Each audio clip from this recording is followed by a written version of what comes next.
Assalamualaikum, perkenalkan nama saya Nurlaili Nabilah Ramadhani, kelas 10 AKIL 3 absen 16. 1. Pengertian komunikasi dalam jaringan. Komunikasi merupakan sekumpulan elemen yang terintegrasi dan mempengaruhi dalam berbagai kegiatan untuk mencapai suatu tujuan. Sementara komunikasi dalam jaringan dapat didefinisikan sebagai hubungan timbal balik antara satu orang atau lebih untuk menyampaikan pesan dengan memanfaatkan jaringan internet.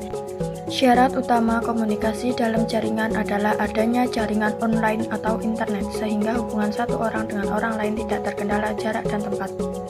Menurut Laswell, komunikasi meliputi 5 unsur sebagai jawaban dari pertanyaan yang diajukan, yaitu A. Komunikator, siapa yang mengatakan. B. Pesan, mengatakan apa. C. Media, melalui saluran apa.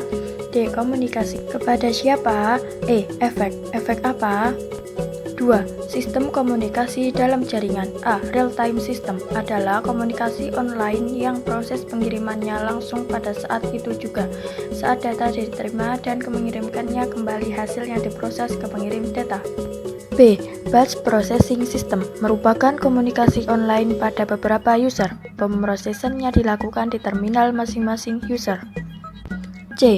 Time sharing system merupakan sistem teknik penggunaan online oleh beberapa pemakai. D. Distribute data processing adalah suatu sistem komputer terpencar yang dihubungkan dengan jaringan komunikasi, sehingga setiap komputer dapat mengakses data secara mandiri dan memiliki kemampuan berhubungan dengan komputer lain dalam suatu sistem jaringan. 3. Bentuk komunikasi dalam jaringan.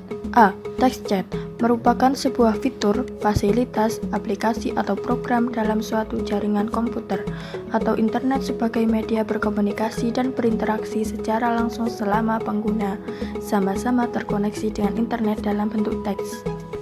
B. Video chat merupakan komunikasi yang dapat memanfaatkan audio dan video di saat bersamaan.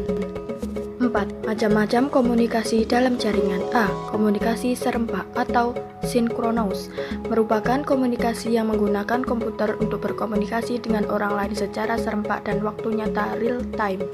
B. Komunikasi tak serempak asinkronous merupakan komunikasi yang juga menggunakan perangkat komputer dan jaringan internet yang dilakukan secara tunda.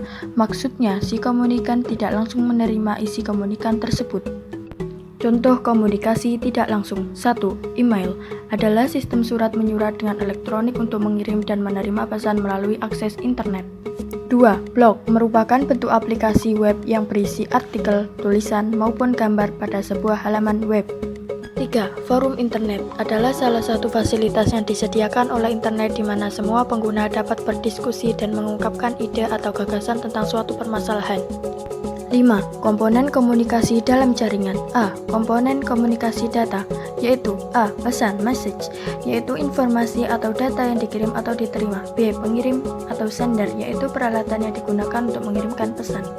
C. Penerima receiver merupakan alat yang berfungsi sebagai penerima pesan yang dikirim oleh pengirim. D. Perantara medium, yaitu media transmisi yang berfungsi sebagai perantara untuk mengantarkan pesan dari pengirim ke penerima. E. Protokol adalah sekumpulan aturan yang proses tukar-menukar data antar komputer di dalam jaringan internet yang akan memastikan pengirim data sampai ke alamat yang dituju. B. Komponen jaringan komputer. 1. Komponen hardware merupakan perangkat keras yang secara kasat mata atau fisik dapat dilihat dan disentuh dan berfungsi sebagai pendukung proses komputerisasi. 2. Komponen software merupakan perangkat lunak yang berfungsi sebagai sarana interaksi antara pengguna dengan hardware.